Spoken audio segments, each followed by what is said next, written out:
اب نکاح میں دیکھ لو, سنت طریقے سے نکاح کتنا آسان, 4 ہو گئی ہماری سنت کے مطابق, بڑے آرام سے ہو گئی. لیکن اگر ہم وہ تکلفات کرتے ہیں جو عام طور پہ شادی میں لوگ کرتے ہیں تو ایک پہ ہی اٹک جاتے, اتنا خرچہ ہو جاتا کہ ایک کے بعد اتنے قرضے چڑھ جاتے کہ دوسری کا سوچ بھی نہیں سکتے تھے. میری جتنی بھی شادیاں ہوئی ہیں بڑے آرام سے الحمدللہ ہو گئی. پہلی شادی ہوئی, لڑکی کے جو دلہن کے ابا آئے اور میری والدہ, وہ پنجاب میں تھے, ہم اپنی والدہ کے ساتھ چلے گئے. راستے سے ہم نے بھاولپور سے اپنے بھائی اور بھابھی کو اٹھا لیا, وہاں گئے ہیں, بس یہی بارات تھی, ہمارا نکاح ہوا اور میں, میری والدہ اور زوجہ بائی ایئر آ گئے, قصہ ختم ہو گیا, شادی ہو گئی. اگلے دن میں گھوم رہا ہوں, لوگ کہہ رہے ہیں صاحب کل آپ کا بیان تھا, آپ تھے نہیں. میں نے کہا میں شادی میں گیا ہوا تھا. انہوں نے کہا کس کی؟ میں نے کہا اپنی. کیا مطلب؟ ابھی تو آپ یہاں تھے, آپ کی شادی بھی ہو گئی. میں نے کہا شادی میں تو وہ بولے قبول ہے, ہم نے بولا قبول ہے تو ہو گئی, اس میں کیا ہے. تو میں نے کہا ولیمہ کر لوں گا میں, آپ بے فکر رہیں. ولیمہ بھی اپنی جو میری حیثیت تھی اس کے حساب سے کر لیا, جتنے پیسے تھے اس کے حساب سے کر لیا, کوئی قرضے نہیں لیے, کوئی ادھار نہیں لیے, اپنی اوقات دیکھی کہ یار اتنی اوقات بنتی ہے تو اس حساب سے کر لو. لوگوں نے تو باتیں بنانی ہوتی ہیں, لیکن جو مرغے کھا کھا کے آپ کے ولیموں کے لاکھوں روپے کے مرغے کھا کے کیا وہ باتیں نہیں بناتے؟ کیا وہ یہ کہتے ہیں بڑا سخی ہے؟ نا نا نا نا, ذرا سی ایک بوٹی بھی کچی نکل آئی نا, آپ کے کروڑوں روپے برباد ہوں گے. اور بھول جاتے ہیں 1.5 ہفتے 2 ہفتے بعد کہ کس نے مہنگا ولیمہ کھلایا تھا اور کس نے سستا. میں نے ایک چکن بریانی بنوائی تھی, بس میری گنجائش اتنی تھی. میں نے کہا اتنے آدمی یہ بریانی, اور منع کر دیا کوئی لفافہ نہیں لے کے آئے گا, کیونکہ لفافوں کا ٹرینڈ چل رہا ہے. لفافوں میں وہ لایا تو پھر آپ بھی لے کر جاؤ. ابے بھائی لو ہی نہیں, نہ لے کے جاؤ نہ لو. منع کر دیا کوئی لفافے شفافہ نہیں ہوگا, تمیز سے کھاؤ, پتلی گلی سے نکلو. ایک نے کہا بوٹیاں گلی نہیں تھیں, ایک صاحب نے کہا صحیح طرح گلی نہیں تھی. تو میں نے کہا ہمارے بس میں جتنا گلا سکتے تھے ہم گلا دیے بھائی, اس سے زیادہ ہم سے نہیں ہوتا تھا. کھانا ہے کھا, نہیں تو پتلی گلی سے نکل. تو پھر دوسری بھی ایسے ہی ہو گئی ہماری, وہاں بھی ایسے ہی ہوا. میں دوسری میں تو کوئی تھا ہی نہیں نا, وہ تو پکڑے جاتے تو پٹتے. دوسری میں تو اتنے افراد بھی نہیں تھے. دوسری جب ہوئی ہے تو میرے بھائی, میرا چھوٹا بھائی میرا ساتھ دے رہا تھا, 2-4 دوست میرا ساتھ دے رہے تھے. جب نکاح کا ٹائم تھا یہ بھی بھاگ گئے, ہاتھ پاؤں ان کے کانپنے لگے. انہوں نے بولا پکڑے تو پٹیں گے ہم, شادی تم کر رہے ہو, پٹیں گے کون؟ خاندان میں جب پتہ چلے گا کون کون تھا تو یہ تھا اور وہ تھا تو ہم بھی پٹیں گے. اب میں وحدہ لا شریک لہو ہو گیا, اس سینس میں نہیں کوئی فتوا لگا دو میرے اوپر, انہیں اکیلا ہو گیا میں نے 2-4 دوست ادھار لیے. کبھی کہا جاؤ یار وہ لڑکی کے ابا کیا بولیں گے, کوئی کسی کو تو لے کے آنا. تو ہم گئے مسجد میں, ہمارا نکاح ہوا. اب رات کو رخصتی تھی, میں نے گھر سے شارٹ ہونا تھا, اماں کو کیا بتاتا کہاں جا رہا ہوں. اتفاق سے جمعرات تھی, مدنی مسجد بہترین کام آتی ہے ایسے موقع پہ, ٹھیک ہے نا.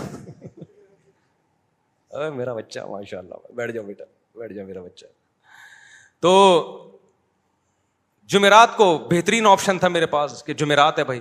تو رخصتی میں بھی ہماری جو زوجہ, ان کے والدین تھے, ہم تھے, اور شاید ایک آدھ محلے پڑوس کی جن کو پتا تھا, بس وہی تھے. باقی جو ہمارے گھر والے تھے ان کے رشتے دار تھے. تو یہ ہمارا ہو گیا ولیمہ. 2 کمروں کا, 1 کمرے کا میں نے گھر لیا تھا, میری اوقات یہی تھی بھائی, اس سے زیادہ میری اوقات تھی نہیں. 1 کمرے کا گھر میں نے رینٹ پہ لیا, اس میں 1 کچن 1 واش روم, 2500 اس کا کرایہ تھا. میں نے بتا دیا سسرال کو فی الحال میری یہی اوقات ہے بھائی, اگر آپ نے بھیجنا ہے تو اسی میں رہ لیں, جب اللہ تھوڑا آمدن اچھی کر دے گا تو ذرا اچھا گھر لے لیں گے. ان کو بھی اللہ نے شعور دیا تھا, انہوں نے کہا بھائی اچھا رشتہ, ان کے خیال میں اچھا رشتہ تھا, چلو بھائی اللہ مدد, توکل کیا اللہ پہ, تو ہماری شادی ہو گئی. جیسے جیسے بچے ہوتے گئے اللہ تعالیٰ مالی وسعت بھی دیتا چلا جاتا ہے. دیکھو ایک بہترین مثال دوں آپ کو, جہاں درخت زیادہ ہوتے ہیں نا بارشیں وہیں ہوتی ہیں. کیا خیال ہے؟ درخت کھینچتے ہیں بادلوں کو. اگر کوئی کہے یہاں درخت بارشیں تو ہوتی نہیں, درخت کیسے لگے گا, ابے تو لگا تو بارشیں شروع ہو جائیں گی. اب کوئی خاتون کہے بھائی میری تو چھاتیوں میں دودھ ہے نہیں, میں بچے کو دودھ کیسے پلاؤں گی, ابے پیدا تو کر, دودھ بعد میں آئے گا. تو جو لوگ کہتے ہیں نا ہمارے پاس پیسے ہی نہیں ہے, شادی کیسے کریں, بچے کیسے پیدا کریں, او بھائی پیدا کرو گے تو آئیں گے. اللہ نے اس کا جو بچے کا رزق اپنے ذمے لیا ہے تو اس کے باپ ہی کو تو دے گا نا. ڈائریکٹ بچے کی تھوڑی جیب ہوتی ہے جس میں اللہ پیسے ڈالنا شروع کر دے. تو ہم نے اس فلسفے کو ہم جانتے تھے بھائی ابھی تو پیسے نہیں ہے, جب شادی ہوں گی بچے ہوں گے تو پیسے بھی کیا ہوں گے, آ جائیں گے. فی الحال 1 کمرے کا گھر میں کرائے پہ لے سکتا تھا, 1 کمرے کا گھر ہم نے لے لیا. جس کی میں دیوار میں نا کیل ٹھوک رہا گھڑی لگا رہا تھا, تو مالک مکان پڑوس میں رہتی تھی, اس نے کہا دیواروں کا بیڑا غرق کر رہے ہیں. اس کو پتہ نہیں تھا مجھے آواز آ رہی ہے, مجھے ابھی تک یاد ہے, دیواروں کا بیڑا غرق کر رہے ہیں یہ لوگ. ویسے وہ میرا بڑا احترام کرتی تھی, جی مولانا صاحب ہیں, بڑا عزت دیتی تھی مجھے. وہ مالک مکان خاتون تھی, اللہ کرے کہ وہ حیات ہوں, اللہ ان کی عمر برکت دے, اور اگر انتقال ہو گیا تو اللہ مغفرت کرے. تو بڑا عزت دیتی تھی نا مجھے, مولوی صاحب ہیں ماشاء اللہ. ان کو نہیں میں نے بتایا تھا میری دوسری ہے, ورنہ کرائے پہ گھر ہی نہیں دیتے. دوسری کر کے کرائے پہ گھر مانگو گے, مالک مکان نہیں دے گا. ان کو ہم نے نہ یہ بتایا, وہ سمجھ تھی پہلی عقل مند آدمی لگ رہا ہے تو پہلی کر رہا ہوگا. تو وہ بڑا عزت تھے ماشاء اللہ بیٹا.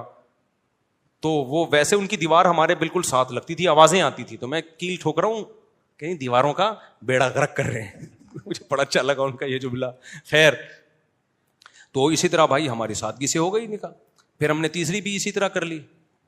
وہ کیسے ہوئی تھی ابھی مجھے ساری شادیاں یاد نہیں ہیں کہ پوری ڈیٹیل, وہ بھی ایسے ہی ہوئی تھی, بلکہ وہ تو اتنی آسان ہوئی تھی. ہم بیٹھے ہوئے تھے, تو جو ہماری زوجہ ان کے گھر والے تھے, انہوں نے کہا کہ بھائی کیا خیال ہے, پھر مجھے پورا جو ہے نا معلومات لی کیا آمدن ہے. میں نے کہا بھائی یہ ہماری آمدن یہ ہے, ٹوٹل یہ ہے, تو اسی میں 2 ہیں تو اور چل ہی رہا ہے, اللہ کا شکر ہے.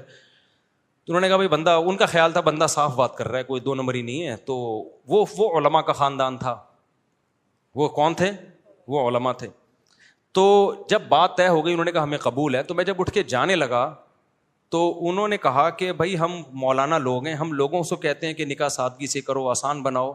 تو اب یہ کیا کہ 6 مہینے بعد نکاح ہوگا اور یہ ہوگا, بس جب بندہ پسند ہے نا سب کو. انہوں نے کہا ہاں بھائی نکاح پڑھاؤ یار.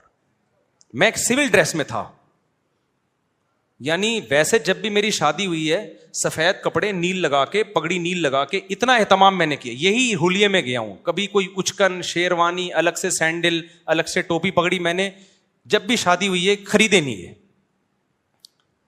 لیکن اس دفعہ تو میں اس ڈریس میں بھی نہیں تھا. تو انہوں نے کہا نکاح پڑھاؤ. میں نے کہا قبول ہے بھائی پڑھا دو یار, ہمیں تو, مجھے تو بہت اچھا لگا یہ جملہ سن کے. تو پھر وہ ہوا کہ انہوں نے وہی مولوی صاحب ان کو بلایا, بھائی ادھر آؤ. اچھا, وہ جن مولوی صاحب کو بلایا نا, وہ بڑا دلچسپ واقعہ ہے. وہ جن مولوی صاحب کو بلایا ان سے میری 3-4 سال پہلے, یعنی یہ شادی جو ابھی ہونے جا رہی تھی, اس سے 3-4 سال پہلے بحث ہوئی تھی 2-3 شادیوں پر. وہ تبلیغی جماعت کے تھے. اب پورا نہیں بتاؤں گا میں کون تھے وہ, چھوڑو پھر, وہ آپ سمجھ جائیں گے, مناسب نہیں ہے. میری بڑی بحث ہو رہی تھی کہ اس زمانے میں 3 شادیاں کرنی چاہیے. وہ کہہ رہے تھے نہیں 1 کرنی چاہیے.